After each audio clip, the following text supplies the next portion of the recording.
নামাজের তাশাহুদ পড়ার সময় তাশাহুদ আঙ্গুল একবার নাকি বারবার নাড়ানো সুন্নাত? তাশাহুদ পড়ার সময় আঙ্গুল উঠানো এবং নামানো এটা হলো সুন্নাত। বারবার নাড়ানোকে অনেক উলামা ইকরাম সুন্নাহ মনে করেন, আমরা সেটাকে সঠিক মনে করি। হাদিসে নাড়ানোর কথা বলা আছে, কিন্তু নাড়ানো মানে উঠানো এবং নামানো, এটাই নাড়ানো বলতে আমরা বুঝি।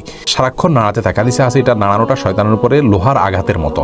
এই নাড়ানো মানে উঠানো এবং নামানো, এটাকে আমরা বুঝি। আর সারাক্ষণ নাড়াতে থাকা আমরা এখানে সঠিক মনে করি না, কারণ হলো বেশিরভাগ হাদিসই ইউশিরু এসেছে, অর্থাৎ তাশাহুদের সময় আঙ্গুল দিয়ে ইশারা করতে হবে। তাছাড়া আঙ্গুলটা কেন উঠাতে হয়? আমরা মুখে সাক্ষ্য দিচ্ছি, আঙ্গুল উঠিয়ে সেই সাক্ষ্যটাকে মুখের সাক্ষ্যটাকে হাতের সাথে আমরা মেলাচ্ছি, যার কারণে হাত উঠিয়ে সাক্ষ্য দেওয়া। তো নাড়াতে থাকলে তো সাক্ষ্য দেওয়া হয় না আসলে বিষয়টা। হাদিসের ভাষ্যগুলো অ্যানালাইসিস করলে দেখা যায় যে ইশারা করতে বলা হয়েছে, আর নাড়াতে থাকলে ইশারা হয় না।